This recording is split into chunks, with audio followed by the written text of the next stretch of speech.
Esse é o resumo da história do Carnaval de Itaguaí. Tudo começou com 2 blocos teimosos que tinham como personalidades Dona Moçota Baiana, Antonino, Augusto Costa Pereira, Manuel Francisco, entre outros. Teimosos se concentrava lá no Casarão, no final da General Bocaiúva, número 931, onde hoje, em frente ao Colégio Sandra Roldão hoje. E o Tá Errado, que era da Dona Neném, esposa de José Maria de Brito, mãe do Daquinho, do Pixinguinha, Maria Assunção e entre outros, se concentrava em outro local. Tudo começou no final dos anos 40.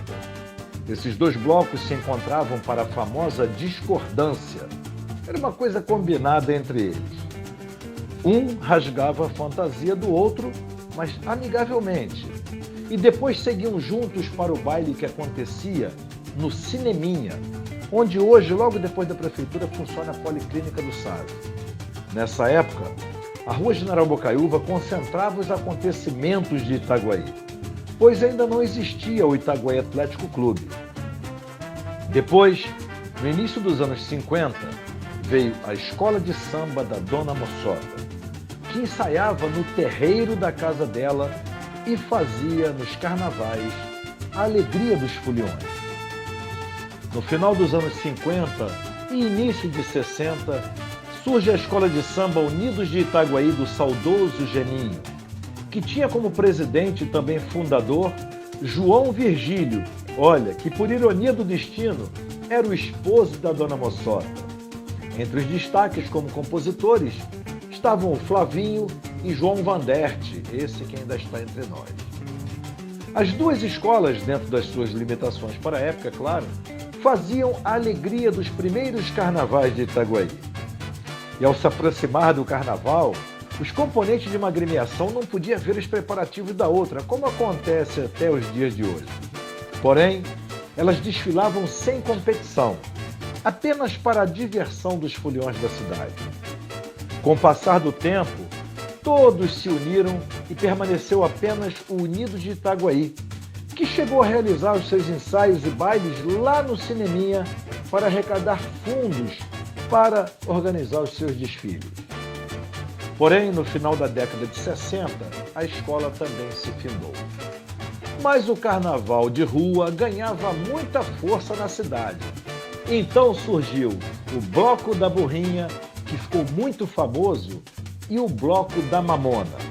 Eram eles que faziam a alegria do povo. Numa terça-feira de carnaval, pelo final dos anos 60, os organizadores da Burrinha resolveram, no momento talvez estimulado por um excesso de cerveja e algumas doses de caipirinha, que não mais brincariam o carnaval e resolveram queimar a Burrinha. Quando a alegoria estava em chamas, bateu o arrependimento e, envolvidos pelo choro e emoção, um deles teve a brilhante ideia e assim disse: "Não vamos parar de brincar o carnaval. E em homenagem às labaredas que estão saindo da nossa alegoria da Burrinha, nós vamos fazer um novo bloco que vai se chamar Os Labaredas."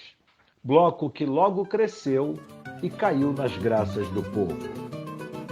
Década de 70, Itaguaí crescendo, obra da Rio Santos, construção do porto, tudo estava mudando e o carnaval de Itaguaí também. Final dos anos 70, No final dos anos 70, um dos componentes do Labaredas, o grande compositor e carnavalesco da cidade, Amarílio Viana, ele sai do Labaredas, momentaneamente, é claro, e retorna para o quintal da sua casa. Quintal esse que não podia ser menos boêmio do que o quintal da família Viana, regido pela batuta do seu João Viana. E o quintal da casa dele se encontrava com o quintal da Dona Moçota Baiana. E ali eles fundam um novo bloco no Carnaval de Itaguaí que ganhou muita força, que era o Viracopos, que teve como seu grande presidente o Sidney. E outros blocos começaram a se formar na cidade. O União da Força, lá na Reta de Santa Cruz, comandados pela família do Beto da Reta e pela família do Quinha, o Quinha Cunha, né? Família Cunha. E o apoio de todos os moradores do local, União da Força também, que contava com a força de Augusto Butica como carnavalesco, veio crescendo também. Logo depois, Unidos do Engenho, que realizava seus ensaios lá no campo de Itaguaí, sob o comando do João Domingos e toda a comunidade. Na Coroa Grande, foi o Bloco da Cachaça, do saudoso Valtinho, que até hoje desfila como um bloco de rua lá em Coroa Grande. Na Ilha da Madeira, o Arrastão da Ilha da Madeira. Arrastão da Ilha da Madeira que tinha como compositor e escritor Roberto Barbosa, Jailson e toda a família da Ilha da Madeira. O Gavião, comandado pelo Luizinho Brum e família e muita gente bamba dali da subida do Morro da Igreja. A bateria do Gavião era comandada pelo mestre Duil e muita gente da cidade queria fazer parte dela. O Carnaval de Itaguaí também sempre foi marcado por um colorido especial, mas eu já vou chegar lá. Primeiro eu quero entrar num detalhe. Com o crescimento desses blocos, o carnaval foi ganhando força e nos anos 80 começaram os grandes desfiles de Itaguaí. Todos esses blocos, Viracopos, União da Força, Labaredas, Unido do Engenho, Arrastão da Ilha, Cachaça, todos vinham para o centro de Itaguaí para fazer os desfiles com arquibancada, jurados e tudo. Inclusive, nós temos que fazer aqui um agradecimento ao prefeito Otoni Rocha, que foi o grande prefeito que incentivou tudo isso do Carnaval de Itaguaí. E pasmem vocês, Itaguaí, em 1986, ganhou um prêmio da Rio Tour como o segundo melhor carnaval do Rio de Janeiro. Naquele ano, nós ganhamos até de Madureira, perdemos apenas para Niterói. E o grande slogan que foi criado, depois da Sapucaí, o melhor carnaval em Itaguaí. Mas vamos lá agora. O Carnaval de Itaguaí sempre foi marcado por um colorido especial que vinham das fantasias dos bate-bolas, ou clubes, como eram chamados na época, e era uma tradição, o número de adeptos era grandioso. Ainda hoje, vários grupos de amigos mantêm essa tradição, fazendo lindas fantasias e passando essa cultura de pai para filhos.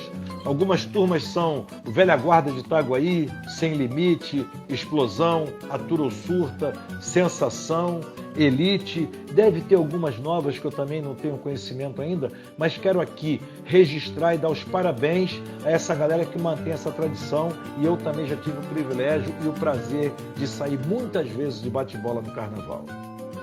Nessa mesma época dos anos 80, por volta de 1982, surgiu um bloco, Velho Barreiro, que fez um enorme sucesso por 2 anos. E o Bloco da Fruteira, que logo depois abraçou os foliões do Velho e permaneceu até 1991.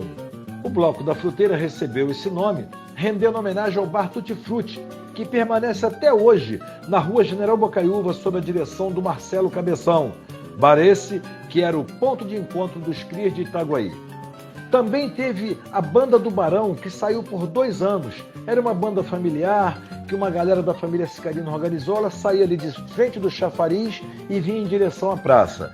A Banda do Barão, ela tinha a sua marchinha, que foi vencida no concurso pelos compositores Vadinho e Alexandre Bal. Desfilou durante 2 anos, 82 e 83. O Carnaval de Itaguaí, antes dos desfiles, o baile do carnaval era disputadíssimo no Itaguaí Atlético Clube, que foi inaugurado em 54. E era a sensação do carnaval. Porém, nos anos 70, ele começou a perder o glamour e força com o crescimento dos blocos, pois os desfiles que aconteciam à noite começaram a esvaziar o clube, porque todo mundo queria sair dos blocos, que era a sensação da cidade. O nosso Itaguaí Atlético Clube fechou as portas em 1983. E os desfiles que foram brilhantes nos anos 80 se encerraram no último desfile na Avenida dos Blocos de Itaguaí, em 1990. Eu quero agora aqui aproveitar e fazer um agradecimento especial. Um agradecimento ao prefeito Otoni Rocha e a todos da nossa cidade, da mais alta sociedade até o mais humilde, que de alguma forma ajudaram a transformar o Carnaval de Itaguaí no grande espetáculo que foi nos anos 80. Eu sou o Alexandre Bal. Eu me orgulho de ter feito parte dessa história.